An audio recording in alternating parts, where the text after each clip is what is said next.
On va parler de la paracha, bien sûr, de Shelach Lecha Nashim. Les Meragilim, c'est le début de la paracha, c'est les explorateurs.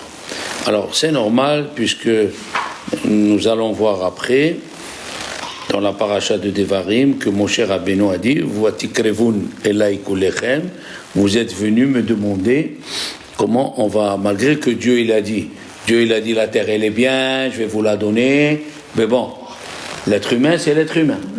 Hein? Voilà. Faut pas se laisser tenter. Mais l'être humain il est comme ça, suspicieux. Hein? Toujours, qu'est-ce qu'il a derrière la tête, qu'est-ce qu'elle m'a dit, pourquoi elle m'a dit cette phrase, c'est comme ça l'être humain. Et Moshe Rabbeinu, il a compris le peuple d'Israël, parce que jusqu'à présent, ils avaient une situation où Dieu se conduisait au-delà de la nature, au-dessus de la nature. Alors quand ils vont rentrer en Israël, pour vivre avec la nature. Le but de la création, c'est pas de faire des miracles à chaque instant. Le but de la création, c'est de vivre dans la nature et de le faire monter spirituellement. On est d'accord. On n'est pas... alors, on a les extrêmes. Dans le monde, depuis que Dieu a créé le monde, il y a les extrêmes. Alors, tiens, l'empire romain et grec, qui c'est des hellénistes et des païens, où tout est permis. Je parle de tout, avec un S, tout. On s'en fiche de tout. Et de l'autre côté, tu as les Tibétains là-bas, les moines, où tout, ils s'interdisent de tout. Et nous, non, nous, on est au milieu. Nous, on a, comme ça, la chassidou, tout le monde, nous découvre ce que la Torah a dit. Il faut qu'on vive dans la nature et prendre ce qui est dans la nature et de le faire monter spirituellement. Tu vois, Rabbi Elazar, il a dit qu'on devra donner des comptes pourquoi on n'a pas profité de ce monde. Comment on peut dire une chose pareille alors que le Nazir qui s'est retiré de ce monde, c'est lui la Torah elle a appelé, il est saint. Non, il ramassait de l'argent pour goûter chaque chose que Dieu a créée. Pas comme certains, il aime les cerises, il mange 3 kilos de cerises. Et non, c'est pas ça. Tu gardes un peu d'argent, tu achètes les cerises et tu apprécies que Dieu il a créé un fruit pareil, l'ananas aussi. Enfin, c'est un exemple que tout ce que Dieu a créé, c'est une mitzvah de faire une bracha. Pourquoi? Parce que exactement dans chaque élément que Dieu il a créé, il y a du spirituel. On monte, on descend. Et d'ailleurs, tous les mots en hébreu, en langage saint, la Lashon HaKodesh, tous les mots en langage saint, la Lashon HaKodesh, qui parlent du matériel, ils ont le nom de Dieu dedans. Par exemple, prenons le mot Achila. Non. Il y a Yudke. À Achila, il y a le nom de Dieu Yudke. Shetia, il y a le nom de Dieu Yudke. Il y a Achila, il y a Shetia, il y a Shena, dormir, il y a Yudke. Tu vois bien que le but de l'homme, c'est pas de se séparer, au contraire, c'est d'élever le matériel. La Torah n'a pas dit qu'il ne faut pas se marier, c'est faux. Au contraire, il y a eu un roi qui s'appelait Chizkiya, qui allait être puni, il allait mourir parce qu'il ne s'est pas marié. Pourquoi? Parce qu'il a vu dans l'Esprit Saint qu'il allait avoir des enfants qui sont pas droits dans la Torah. Et ça veut rien dire. Il lui a dit le prophète, ce que tu vois, c'est une chose, mais la Torah, elle a été donnée sur la terre. D'accord? Alors les Meragilim, qu'ils allaient rentrer en Israël, quelle est la faute des explorateurs? Parce que le Ramban, il dit, leur mission était comment conquérir Eretz Israël. Pas est-ce qu'on peut aller la conquérir. Conquérir, on doit la conquérir. Dieu, depuis qu'il a créé le monde, il a dit Dieu, depuis qu'il a créé le monde, il a dit il faut conquérir Eretz Israël. Mais comment la conquérir? C'était ça qu'on leur a demandé la mission. On leur a demandé dites-nous comment conquérir Israël. Alors que eux, ils ont compris est-ce qu'on peut conquérir Eretz Israël? Ça, c'est pas la question qu'on leur a demandé. Comme ça, il dit le Ramban. Le Ramban, il fait tout un exposé. Et il a dit que finalement, au début, il écrit que les explorateurs, ils ont raconté ce qu'ils ont vu. On leur a dit de venir raconter ce que tu as vu. J'ai vu les arbres, j'ai vu les fruits. Mais non, ils ont un peu dépassé leur mission. La mission, c'était comment conquérir Israël. Et là, eux, ils ont compris, est-ce qu'on peut conquérir? Et là, ils sont venus, ils ont dit, on ne peut pas conquérir Israël. On ne peut pas conquérir. Et c'était ça leur faute. Leur faute, c'était ça. Mais un jour, on parlera comment c'est possible que des grandes personnes comme cela ont pu fauter. Hein? Comment c'est possible? S'il nous reste du temps, on expliquera. À la fin, alors au milieu de la paracha, il y a la paracha de la chala. Qu'est-ce qu'elle vient faire la chala ici? Pour la simple raison, les enfants, hein? Quel rapport avec le blé d'Eretz Israël? Qu'est-ce qu'il y a rapport avec Eretz Israël et tout? Sachez que chaque fois que quelqu'un, on le bénit et il casse avec sa bouche la bénédiction, il la perd. Je supporte pas. La même chose dans Yosef Hatzadik, quand Yaakov il a commencé à bénir ses enfants, il a commencé à bénir les Ephraïm et Ménaché, et il a commencé à dire l'ange qui me dirige, Amalach, Agoel, Oti, Mikolra. Alors Yosef lui a dit, papa, attention, c'est la main droite, la main gauche.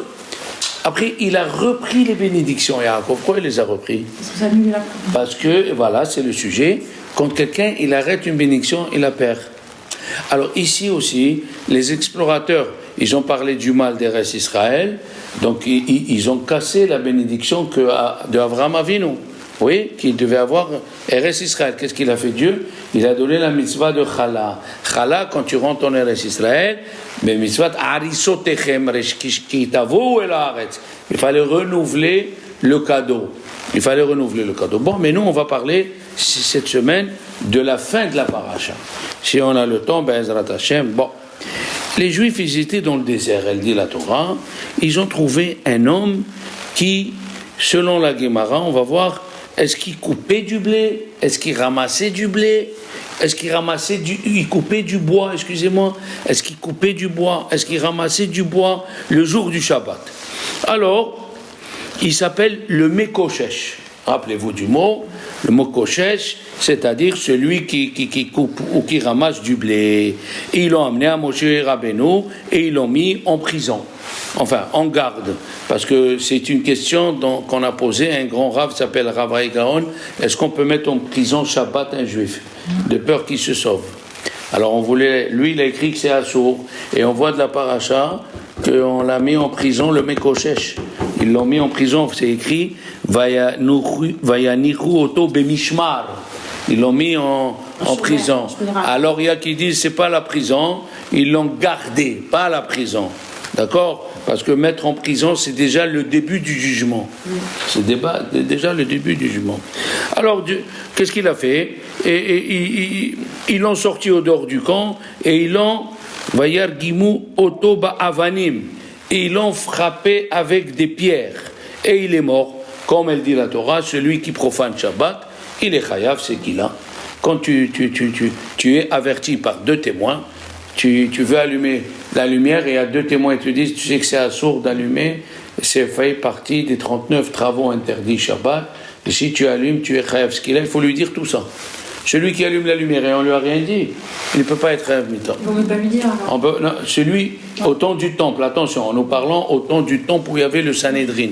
Aujourd'hui, tu peux dire si quelqu'un il allume le feu ou il monte en voiture devant toi et il n'y a pas de témoins qui sont venus, ils lui disent, et il y a qui disent que les deux témoins ils doivent aller après au Beddin. Il faut trouver un Beddin. Sachez que quand je parle il est condamné à mort, il faut qu'il y ait beaucoup de conditions, comme dans le désert où il y avait le Sanhédrin à côté, il était à 20 mètres, où il y avait les deux témoins qui l'ont averti. Bon, ils l'ont averti, ils l'ont tué. Ils l'ont lapidé. Après, c'est écrit qu'ils l'ont Vayar Gimou Oto Ba'avanim. Ils l'ont tué avec des pierres. Et au sujet du Megadef, qui c'est le Megadef? C'est un Égyptien qui s'est converti et il a commencé à blasphémer en français contre Dieu. Dans la paracha de Hémor. En fait, rappelez-vous, le Megaddef, c'est quelqu'un qui blasphème. Il a entendu la paracha des héritages et il a vu, selon certains, que lui, il n'aura pas part en Israël. Un converti n'a pas part en Israël dans l'héritage. C'est fait exprès pour voir s'il se convertit pour Dieu, pour les intérêts. La même chose, celui qui est venu chez Hillel, il lui a dit, je veux me convertir, mais je veux être Kohen Gadol. Il lui a dit, d'accord, tu veux être Kohen.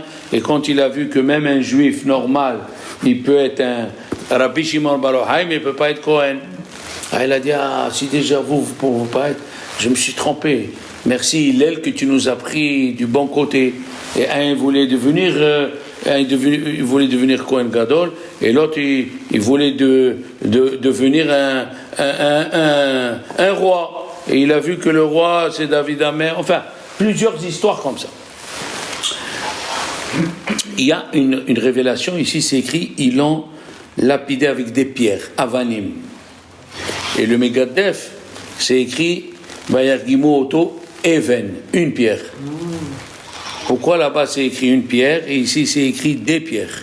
Ici c'est écrit Vaimtseu Ish. Ils ont trouvé un homme. Et là-bas il n'y a pas écrit un homme. Parce que nous allons voir la suite, vous allez voir. Alors Vayomer Hashem el Moshe les morts. Juste après ça, il y a écrit que Dieu il a dit à Moshe, parle aux enfants d'Israël qui font un tzitzit sur leur coin, 4 coins pour le tzitzit, et il faut qu'ils le voient, et ils se rappellent des mitzvot, et il ne faut pas faut pas qu'ils se laissent entraîner par leurs yeux et par leur cœur. Et le Orahaim Akadosh, il demande que ça, les fils, c'est les Kabla de Avdal, dit la Gemara. Ce sont les ficelles d'un esclave. On est les esclaves de Dieu, et alors il peut nous demander l'impossible. L'impossible. Maintenant, Rachid a dit que Rabbi Moshe Adarshan, il a posé la question. Il a dit, pourquoi on a mis la paracha de Tzitzit à côté de la paracha du Mekoshesh? Quelle relation? Alors, Rachid répond, comme Shabbat, celui qui fait Shabbat, c'est comme s'il a accompli toute la Torah. La mitzvah de Tzitzit aussi, c'est comme si tu as accompli toute la Torah. C'est écrit, les ma'an tizkiru va'asitem et kol mitzvotai. Et kol mitzvotai, comme si vous avez fait tous mes mitzvot. Donc la paracha de Shabbat, c'est comme si tu as fait toute la Torah. La paracha de Tzitzit, un homme qui met la paracha de Tzitzit, un homme il est plus sujet qu'une femme, alors on lui a donné la paracha de Tzitzit. Maintenant, dans le Tana de Beliaou, quoi la paracha? La paracha elle s'appelle Shelach Lecha. Avec quoi c'est la paracha des tzitzit? Eh bien, la paracha de Tzitzit, elle est dans la paracha de Shelach Lecha. C'est la paracha de la semaine. Et la question elle est, pourquoi on a mis la paracha de Tzitzit juste à côté de la condamnation du Mekoshesh? Quelle relation? Alors, dans Tana de Beliaou, c'est écrit, quand les Juifs ils étaient dans le désert, oui, ils ont trouvé un homme qui coupait du bois. Il a dit à Kadosh Baruch Hu, à Moshe, pourquoi celui-là il a profané Shabbat? Pourquoi? Il a dit, Moshe, je ne sais pas. Il lui a dit à Kadosh Baruch Hu, moi je sais. Parce que toute la semaine, les Juifs ils avaient le téphilin dans la main et le téphilin dans la tête. Et ils faisaient attention à ce qu'ils faisaient. Maintenant que c'est Shabbat, comme on a dit la semaine dernière, qu'ils n'ont pas les téphilin sur la main ni sur la tête, alors il a oublié. Maintenant, on va leur donner une mitzvah qui vont se rappeler de toute la Torah, tout le temps. La mitzvah de Tzitzit, elle vient Shabbat, c'est mitzvah Tzitzit. C'est écrit, Oritem, Oto, Shchartem, et Kol mitzvah Hashem. Donc, pourquoi on a mis la paracha du Mekoshesh à côté de la paracha de Tzitzit? Pour nous dire que ça va être à la place des téphilin. Les téphilin, pendant la semaine, ils te rappellent qu'il y a Dieu, tu dois faire attention. Eh bien, le Shabbat que tu n'as pas les téphilin, tu mettras le tzitzit. Mais, qu'est-ce qu'on voit d'ici? Que ce monsieur-là, Mekoshesh, ce monsieur-là, grâce à lui, indirectement, grâce à lui, qu'il a profané Shabbat, grâce à lui, on a eu la mitzvah de tzitzit. Et nous avons une loi, écoutez bien, nous avons une loi immuable, mais galgelim zechot alede zakai. que Dieu il donne une mitzvah que si quelqu'un il mérite la mitzvah. Donc comment ça se fait que ce monsieur qui a profané Shabbat, qu'on l'a tué, et lui a causé à ce qu'on a eu la mitzvah de tzitzit? Comment c'est possible? Alors on va essayer un peu d'éclaircir. Voilà. D'accord? Si vous avez des questions, bien sûr. La Gemara dans Baba Batra, la page 119, il dit, le Tosfot nous dit que le Mekoshesh, il a fait ce péché les Shem Shammai. Ah oui. Le Mekoshesh, il a fait ce péché les Shem Shammai. Pourquoi? Il a vu que après la catastrophe des explorateurs que Dieu a décidé, on ne rentre plus en Israël. Alors, qu'est-ce qu'ils ont dit les Juifs? On ne rentre plus en Israël. Les Juifs, ils ont dit, on n'a plus besoin d'observer les mitzvot. Aïe, aïe, aïe, aïe, aïe, aïe, aïe. Qu'est-ce qu'il a fait? Il a profané Shabbat exprès pour qu'on le tue. Donc, c'est une avéra, les Shem Shammai. Nous avons trouvé dans la Torah des gens qui font des avérot, les Shem Shammai. Pourquoi il voulait qu'on le tue? Il a fait exprès. Il était désespéré. Pas lui. Pas lui. Les Juifs étaient désespérés. Ils ont pleuré. Tu sais quand ils ont pleuré les Juifs? Le jour de Tisha B'Av. Il leur a dit, le bon Dieu, puisque vous avez pleuré pour rien, je vais vous donner chaque jour 40 ans, vous allez pleurer ce jour-là. Il ne faut pas pleurer pour rien. Hein? C'est comme une fois, je suis parti chez un donateur. Carotte. Je suis parti chez un donateur, je dis, tu peux me dire, il me dit, tu sais, la situation, je dis, attends, je peux te parler. On se connaît depuis qu'on est jeune, il me dit, oui. Je dis, la situation, est-ce que tu es en train de manger ton capital ou au lieu de gagner 50 000, tu gagnes 15 000? Il me dit, non, c'est la deuxième, au lieu de gagner. Je dis, alors tu respectes. Tu n'as pas honte. Il ne faut pas respecter.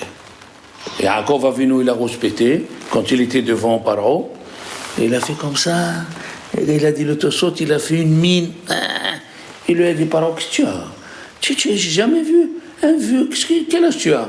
Il a dit, tu sais, ma vie, j'ai eu des épreuves et tout, j'ai pas arrivé encore à la vie de mes parents.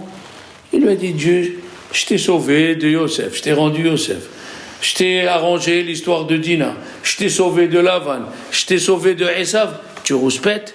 Combien de mots tu as dit? On a compté 33 lettres. Il a dit, Dieu lui a enlevé 33 ans. Tu respectes pour rien. Pourquoi tu respectes? Oui, les impôts.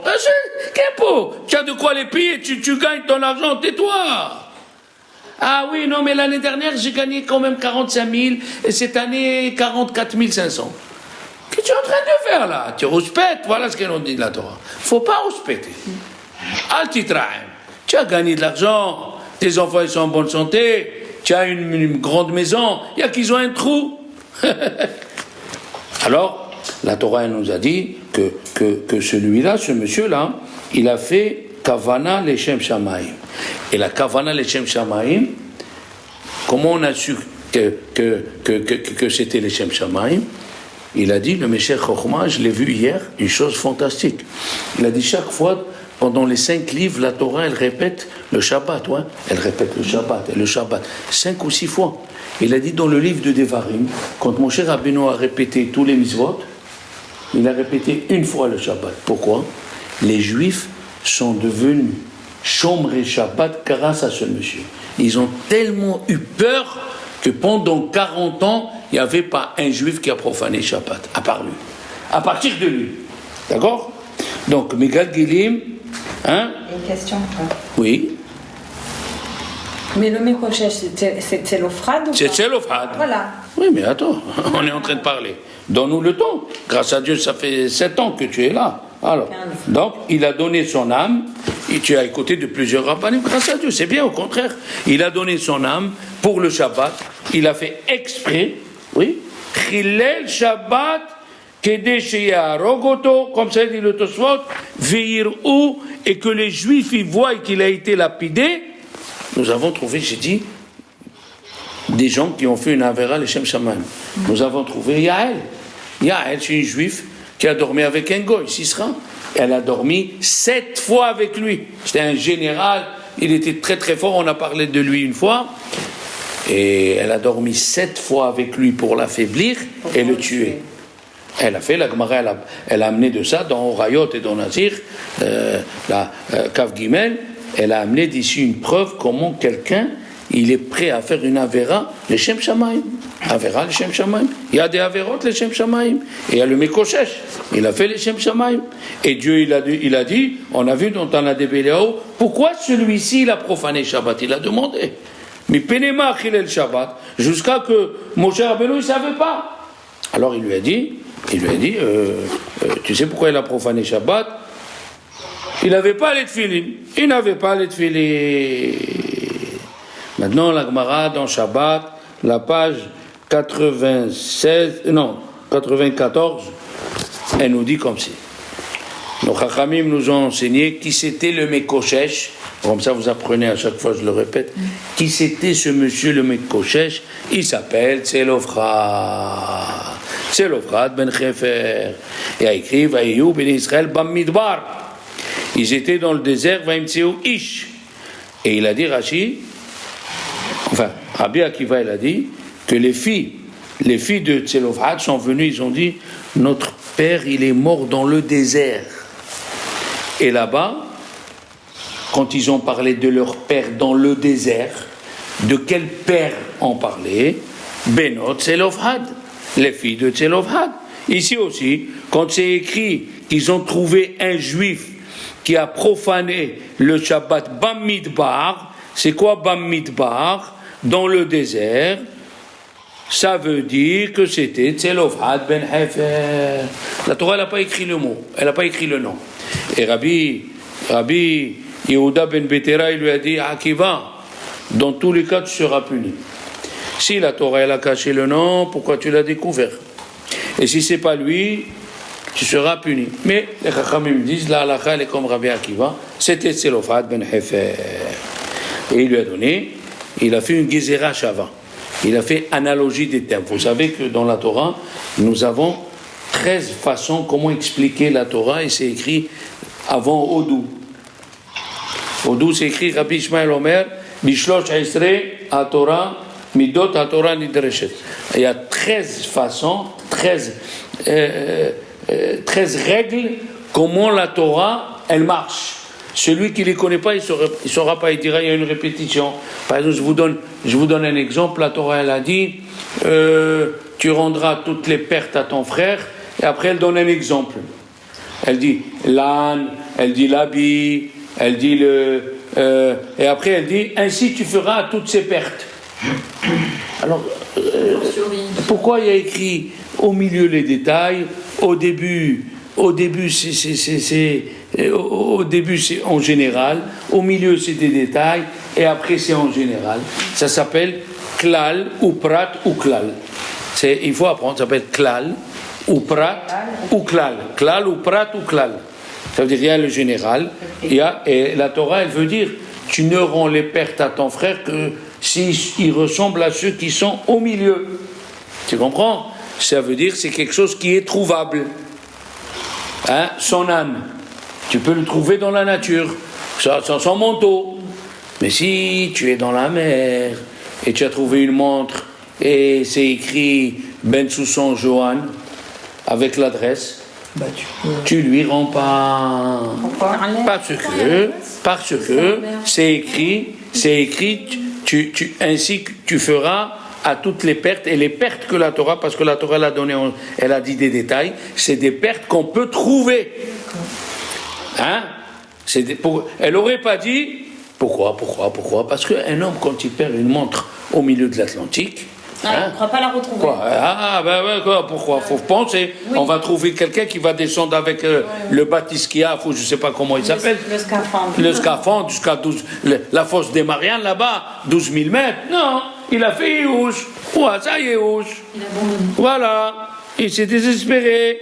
Et alors ici aussi, c'est écrit Vechenu Omer, Vayiru ben Israël Bam Midbar.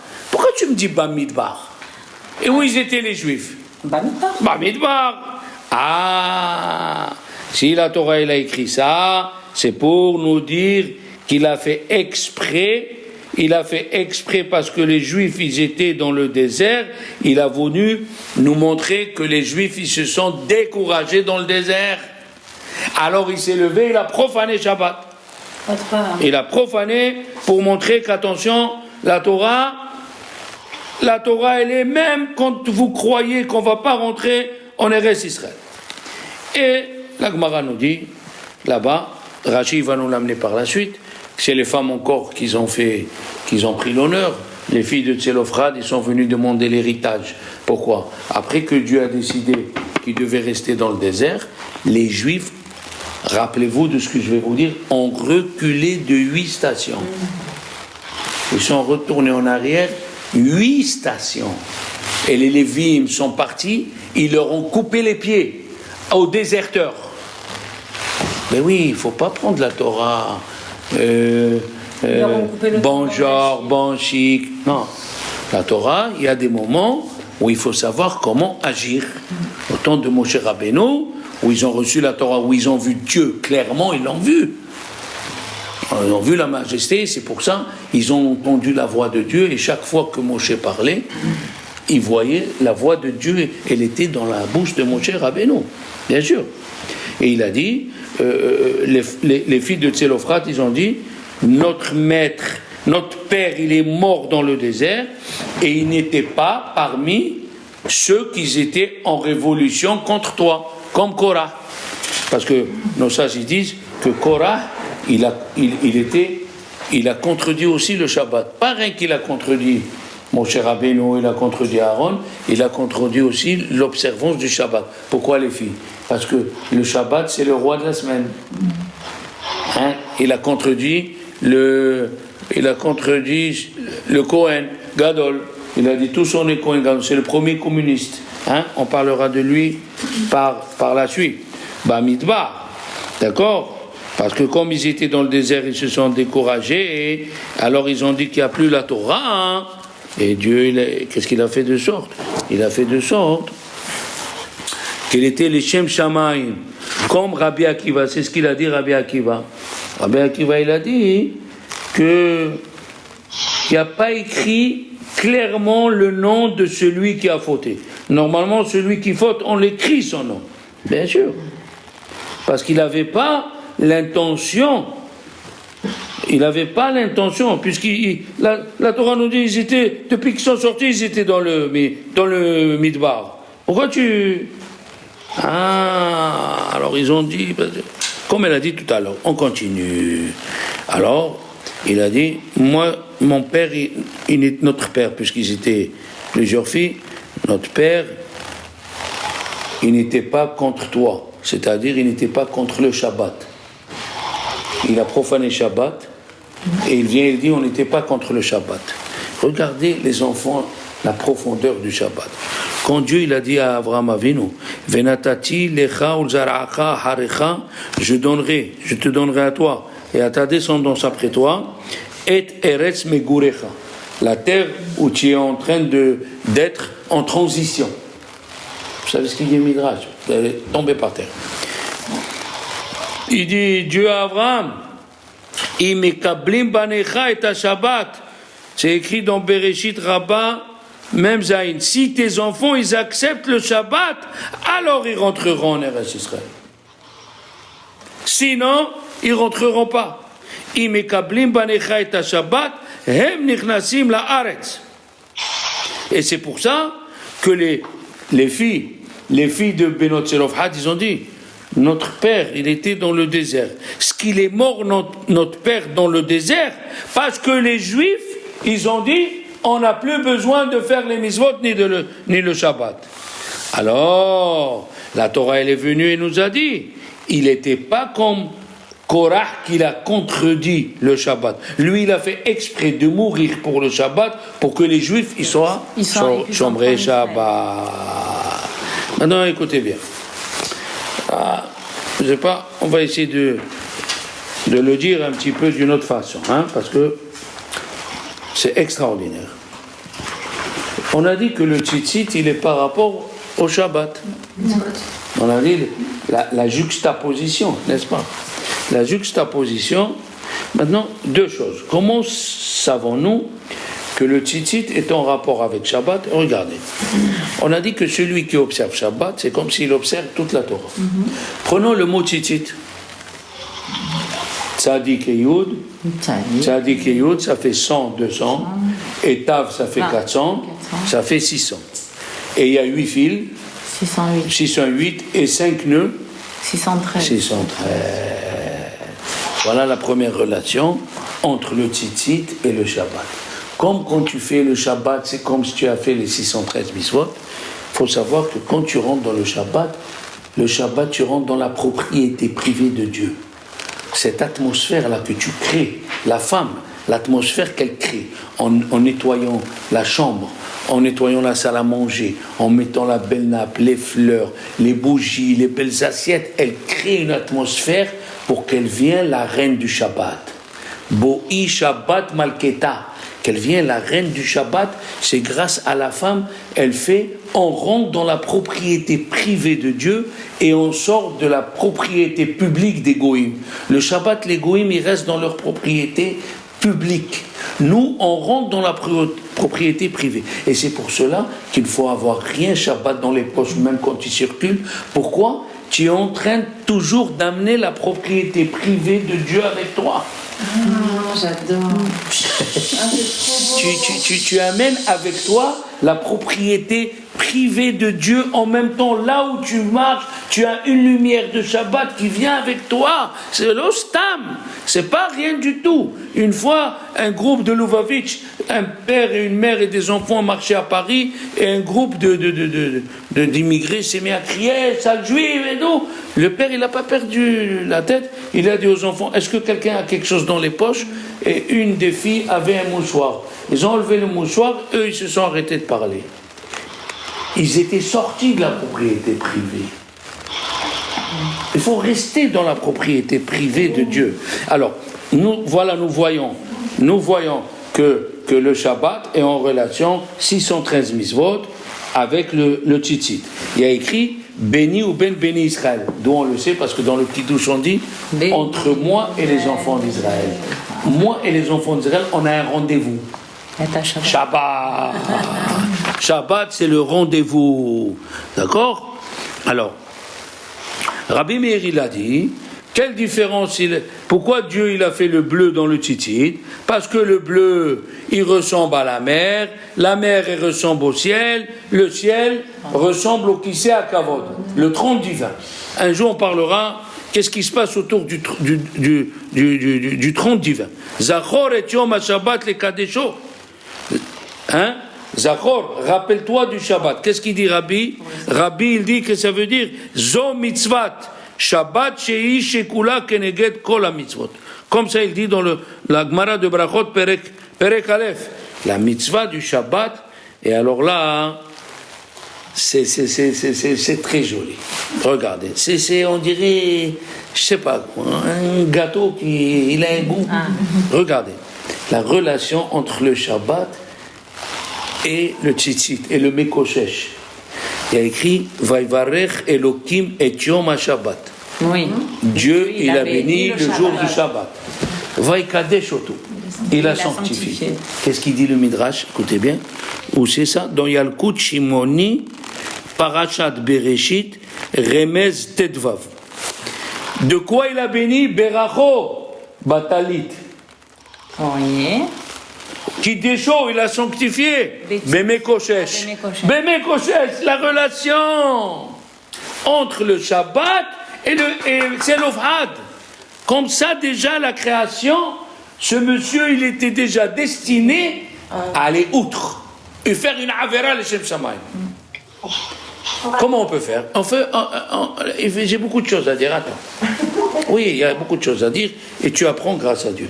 Comment on sait qu'une femme ou un homme, il aime sa femme ou sa femme, elle l'aime plus? Comment on le sait? C'est quand elle lui dit, voilà, j'ai trouvé cette chemise, elle était très très belle, je te l'ai achetée, mais bon, j'ai dépassé le budget, on est au moins à la banque. On va être au moins. On va faire le contraire. Ou le mari, il lui dit à sa femme, écoute chérie, tu es tellement une gentille femme, Arrête. Ça enregistre. Tu es tellement une gentille femme. Tu fais la maison, tu prépares le Shabbat, tu fais cette atmosphère quand tu bénis les bougies, tout ça. Écoute, j'ai fait une folie. Je t'ai acheté un diamant. Mais on va être en moins à la banque. Alors, où tu es touché par la grâce de cette action-là, ça te touche parce qu'il s'est dépassé. Il a transgressé ou elle a transgressé. Mais si, le budget n'a pas été touché. Je t'ai acheté une rose, mais toujours les 40 000 euros, ils sont à la banque. Hein, il y a toujours les 40 000 euros, barakallah, ou les 200 000, ou les 1 000. Amen. C'est pas encore un geste que tu fais pour ta femme. Un geste que tu fais pour ta femme, c'est quand tu te dépasses. C'est ça ce qu'il a fait le Mokoshes. Quand tu te dépasses, tu reçois quelqu'un. Oui. Et il va voir, le type, il n'est pas idiot. Tu fais un poulet aux olives, bon, un poulet aux olives, c'est pas encore. Mais si tu lui dis, prenez l'après-midi, hein, moi je vous ai invité, monsieur le Rav, prenez l'après-midi. Le premier plat, il va, le deuxième, il arrive. Là, ça va rester, ça va. C'est ancré, c'est ce qu'il a fait le Mekoshesh. Le Mekoshesh, il a relié le Talit et le Shabbat. Mais Galgelim Zechut Alede Zakai. Le Shabbat, il est tellement important. Et ce Mekoshesh, il a créé une mitzvah en faisant une transgression. Il a créé une mitzvah qui s'appelle Tzitzit. Maintenant, regardez la deuxième relation. C'est trop beau. Dans le Tzitzit, les enfants, dans le Tzitzit, on fait des nœuds. Hein, on fait 5 nœuds et entre chaque nœud il y a des je ne sais pas comment on peut appeler ça. Ça c'est Des torsades. Des torsades. Ah d'accord, là voilà. Torsades. C'est quoi les torsades du Tzitzit? C'est Zeman 7, Zeman Hayenu 7, 8, Zahin, Hed 7, 8, Ya'arich 11, 7, 8, 11, Yagdil 13, 7, 8, 11, 13. On est d'accord, ma fille? On est d'accord. On a trouvé 7, 8, 11, 13 dans les travaux interdits du Shabbat. La Mishnah nous dit il y a 11 travaux interdits dans le pain. Il y a 13 travaux interdits dans les vêtements. Il y a 7 travaux interdits dans la chasse. Et il y a 8 travaux qui concernent tous les autres. Mais c'est fantastique. La relation entre le talit et le Shabbat. 7, 8, 11, 13, c'est les travaux. Tu fais 7 plus 8, allez. 15, 26, 39. Eh ben voilà, ça va, t'énerve pas, hein, ça fait 39. 39 travaux, comme on a trouvé le compte des Tzitzit, on a trouvé dans le Midrash. Maintenant, extraordinaire, il a dit, la relation. Les ma'an tizkiru va'asitem et kol mitzvotai, afin que vous vous rappelez et vous ferez tous mes mitzvot. Oui, c'est dans le Tzitzit et dans le Shabbat. D'accord. Maintenant, 11, 13, 39, comme on a dit. 39, c'est la Gemataria Havaya Ehad. Havaya 26, Ehad 13. On va faire la petite parenthèse du Zohar, parce que Carole, elle aime trop le Zohar, cette fille. Alors, c'est écrit, écoutez bien, les Mava'asitem Veitem Kiddushim, il dit le Zohar, Yonatan ben Uziel déjà. Le Targum Yonatan ben Uziel, il dit que quand vous mettrez le Tzitzit, vous serez comme des anges qui me serrent là-haut. Oh là là, comme ça il dit. Vetevon Kaddishin Kemal Achaya de Meshameshim Kadam Hashem Elokechon. Alors on n'a pas fini. Ok. Il y a écrit dans le ciel que là-bas, le kissé, voilà, le trône divin. Maintenant, écoutez bien. Laquelle Asher Shavat Mikol HaMaasim, on dit dans la bracha du Yotzer Shabbat matin, Ki beyom ha-shevi'i nit'ala ve'yashav al kiseh kevodo. Qu'est-ce que ça veut dire ça? Dieu il s'assoit sur son trône le jour du Shabbat. Eh bien, le Zohar nous dit, dans la paracha de Teruma, tous les jours de la semaine, Dieu il est à côté de son trône. Le Shabbat, Dieu il est sur son trône. Qui c'est qui le met, comme ça il dit dans la paracha Zohar Hadash Parashat Bereshit, Rabbi Yehuda il dit que le jour du Shabbat, c'est les Juifs qui lèvent le trône divin avec leurs chansons et leur préparation. Chaque fois que tu prépares quelque chose et tu fais quelque chose et tu t'habilles belle l'Ikhbot Shabbat, sache que tu es en train d'élever le trône de Dieu. Et tu es inscrit, bien sûr, là-haut. Aïe, aïe, aïe, aïe, aïe. Le jour du Shabbat, c'est les Juifs qui sont Shomrei Shabbat, qui lèvent le trône du vin. Beshabbat Kodesh Nosim et Kiseh HaKavod. Le Shabbat, comme ça il dit le Shlah. Le Shlah, il dit Alav Shalom dans la paracha de Kitissa, dans Torah Or, la semaine, c'est les Avot. Les Avot, c'est les pères du monde qui lèvent le trône. Avraham, Isaac, Yaakov et David. Et Rabbi Nathan Shapira, il a dit le mot Merkava, le char divin, Merkava chez les mains, le char divin parfait, c'est la Gemataria Avraham, Isaac, Yaakov et David. Avraham, Isaac, Yaakov et David, c'est le mot Merkava chez les mains.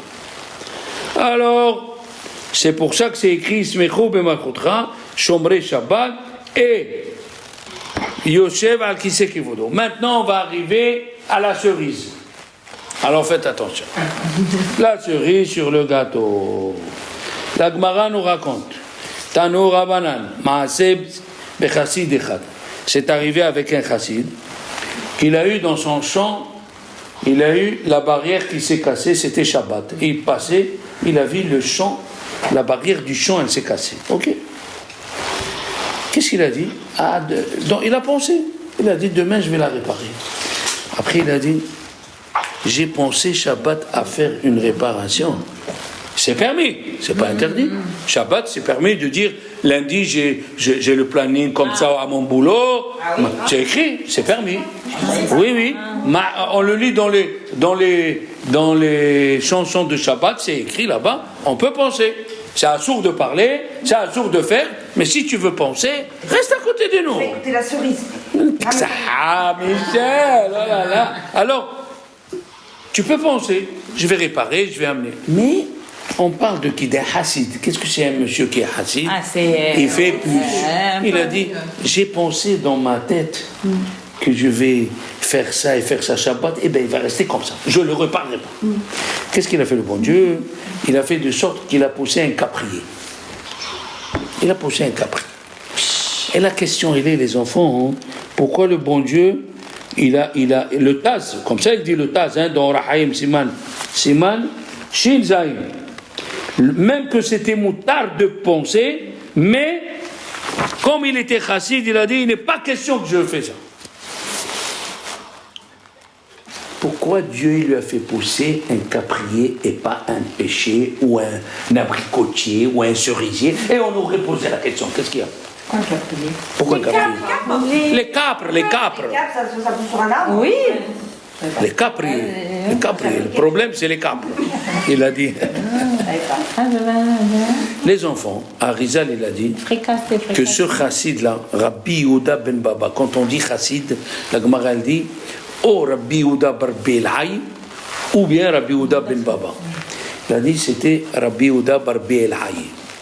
Ce chassid, c'était Rabbi Yehuda bar Be'elhaï, et il est venu faire le tikkun du Mikoshesh dans le désert. Ah, donc c'est pour ça qu'il a sorti un arbre. Attends. Comment on dit un caprier en hébreu? Tzlaf ehad. Quand tu les colles, le mot tzlaf ehad, c'est l'ofra. Tu es venu, regardez, voilà la Gemara. Celui qui lit la Gemara comme elle est, il ne comprend pas. Mais si tu as. Maintenant, attends, non, Carole. La suite, Non, mais la suite, regardez, j'ai appris, je connaissais ça. Mais la suite, bon Dieu. La relation entre le Shabbat et le tzitzit, où elle est? Alors, déjà, on vient d'apprendre que Dieu a fait pousser, et c'est écrit Tzlaf Echad. Tu les colles les deux, ça fait Tzelofrad. Il est venu réparer le Shabbat même dans la pensée. Il a fait Chilul Shabbat dans l'action et il est venu réparer même dans la pensée. Mais nous avons dit que grâce à Tzelofrad, le Mekoshesh, Dieu nous a donné la mitzvah du tzitzit. Alors maintenant, regardez. La Gemara dans Shabbat, elle nous dit, oui, la même Gemara qu'on a dit, Kouf Nun, parce que je ne vois pas très bien. Kouf Nun. Qu'est-ce qu'elle nous dit, la Gemara? Aïe. Auto Chassid. Ce Chassid, alors maintenant, écoutez bien. La Gemara et le Rambam. Shabbat Café, excusez-moi, Shabbat 25. Kach haya minhago shel Rabbi Yehuda bar Bilal. Voilà le minhag qu'il avait Rabbi Yehuda bar Bilal. Erev Shabbat, la veille de Shabbat, mevi'ilo areva melea hamim. On lui a amené une bassine pleine d'eau chaude. C'est de là-bas où on a appris, comme Hillel, la veille de Shabbat, il se lavait les mains, les pieds et la figure avec l'eau chaude. Umita'atef ve'yoshev besadinim hamitzuyatzim. Et il mettait le talit sur lui pour recevoir Shabbat. Et qu'est-ce qu'on vient de dire? Que Rabbi Yehuda bar Bilai, il a fait le tikkun du Mekoshesh. Et grâce à Mekoshesh, qu'est-ce qu'on a eu? Le talit. Alors Rabbi Yehuda bar Bilai, il observait Shabbat même dans la tête. Il a fait le tikkun. Oui, puisqu'il a poussé Tzlaf Echad. Et tous les veilles de Shabbat, il ne fait pas comme certains ils attendent la dernière heure. Il a dit à Rizal, pourquoi on dit pourquoi on dit Ha, selon la Kabbalah? Selon le sens littéral, on dit Hashishi, c'est pour nous dire que le monde y tenait sur le Sissivan, si on accepte la Torah ou non. Oui. Mais d'après la Kabbalah, Hashishi, à partir de 11h, elle rentre la Kedusha de Shabbat. Moi, je voyais. À la 6e heure. À partir de la. Hashishi. Voilà. À partir de la 5e heure à 11h, il rentre la Kedusha de Shabbat. 11h du matin déjà, tu peux mettre la natte et tu sens l'odeur du Shabbat rien qu'en faisant les plats, avec le casse-bourg dans le poisson et la noix muscade dans la dafina et les 4 épices dans le couscous. Tu sens déjà, comme il a dit l'empereur Arbi-Joa Ben Levi, pourquoi le repas de Shabbat chez vous il a une odeur spéciale? Il a dit, nous avons une épice qui s'appelle Shabbat. Devalin yeshlanu ve Shabbat. Alors regardez comment chacun il est venu faire le tikkun de quelqu'un. Donc chacun il a quelque chose à arranger. Seulement il veut le découvrir. Le découvrir, c'est pas tellement ça le but. Vous savez pas qu'est-ce que c'est? Un homme sous-estimé, il est plus fort que quand il est estimé. Rappelez-vous. Il ne faut pas qu'on loupe le coche. Non, ça veut dire faut pas rater le corps. Mais sachez que chaque chose qu'on fait, elle est calculée. Elle est calculée, elle est voulue. Elle est voulue, elle est calculée. Donc, il faut se renforcer de voir de cette paracha-là comment la Kedusha du Shabbat, elle est importante à ce point-là. Et la Kedusha de mettre le talit et les tefilines, à part ce qu'il dit Rashi, que le talit est venu rappeler la sortie d'Égypte. Il a dit Rashi dans la paracha, les 4 coins, c'est les quatre langages de liberté. Hein? Il a dit le mot kanfé. Normalement, on doit dire keren. Un coin, c'est keren. Et là, on dit kanfé. Kanfé, c'est un autre mot qui veut dire coin, mais il veut dire les ailes. Rappelez-vous que je vous ai amené d'Égypte al kanfé necharim. Techelet, ça vient du mot tichoul. C'est Dieu qui a tué les premiers-nés égyptiens au lieu de tuer les premiers-nés juifs. Tout est calculé, tout est voulu. si on s'est rassemblé, si on a parlé de ces divrei Torah, c'est que ça nous concerne. Si on a écouté des chidushim, ça nous concerne et on doit le mettre dans l'action. Pourquoi ? Parce que les enfants, ils vont répéter ce qu'on est en train de faire à la maison.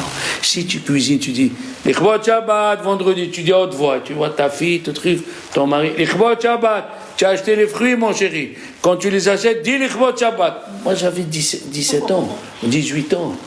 Et j'étais ami avec un copain, j'étais à l'Yeshiva, j'étais fauché comme les blés, comme tous les Bachurim, et sa mère, sa belle-mère, elle était fatiguée, et j'étais là derrière elle, et elle avait le concert, la pauvre, et je lui parlais, Dieu il est là, enfin j'étais tout feu, tout flamme. Et alors, elle a eu, Baruch Hashem, je lui ai dit, écoute, j'ai lu un bouquin, à Villejuif, il y a des grands spécialistes, le professeur Rosenberg, je sais pas, elle est montée à Villejuif. 3 semaines après, pas 3 semaines, 3 mois après, elle est revenue, elle avait guéri. Et le beau-fils, il a dit, tu as encouragé, on veut te récompenser. On veut te payer un billet pour aller en Israël. Non, pourquoi j'ai dit non? En vérité, je parlais de ça. J'ai dit non, parce que où j'allais dormir, où j'allais manger. Il m'a dit non, prends le billet, tu vas voir. Après une semaine, il revient, il m'a dit, ma belle-mère l'a compris. Tu as dit non, parce que tu n'as pas mangé ou dormi. Il a dit, moi je te prends 15 jours d'hôtel. 5 étoiles et l'argent de poche. Alors, je suis arrivé d'abord, j'ai pas dormi 2 jours avant. J'étais comme ça. Je connaissais Israël dans l'histoire, les endroits, les trucs. J'étais comme ça. Et mon frère, je l'avais pas vu 5 ans. Je savais pas s'il allait me recevoir à la maison. Je sais pas. Alors, et je suis arrivé, j'ai embrassé la terre, j'ai pleuré. Bon. Après le premier jour, j'ai dit à mon copain, j'ai dit Léon, je dois aller au cotel, tu sais moi. Parti au cotel, j'ai déchiré les habits, j'ai fait tout là, halakha. Après, j'ai appelé mon frère. Je lui ai dit, voilà, je suis là. Il dit, Shalom, tu es là, viens à la maison, qu'est-ce que tu fais, viens. Je lui ai dit, écoute, voilà, il m'a payé l'hôtel au Sheraton à Tel Aviv. Mais viens me voir, je te donne. Bon, je suis arrivé. Il m'a dit, téléphone-lui, tu ne retournes pas à l'hôtel, tu restes ici. Moi, je ne savais pas que l'hôtel, le matin, le petit déj. J'ai tout laissé, le Sheraton. Et le pauvre, il m'avait payé. Voilà, le matin, c'était le café chez mon frère avec des... Bon, c'est pas grave. Hein. Après, je suis parti vendredi au marché pour acheter quelque chose de Lichvot Shabbat. Bon, je connaissais un peu les halachot. Le type, il me met les gâteaux, il les met de côté, il me met les fruits. Je paye, il ne me donne pas les choses. Pourquoi tu ne me donnes pas? Il a dit, tu n'as pas vu l'écriteau, tu n'as pas sorti de ta bouche Lichvot Shabbat. J'ai dit, mais j'ai pensé. Il a dit, non, sors de ta bouche. J'ai dit, Lichvot Shabbat, tiens, tes affaires. Ça veut dire, il y a à apprendre, Mazé Shabbat, Mazé, comment il faut être un kamikaze jusqu'à ce point-là de mourir pour le Shabbat, vous vous rendez compte? Personne n'a profané Shabbat depuis la mort de Tzelofhad. Bon, eh bien.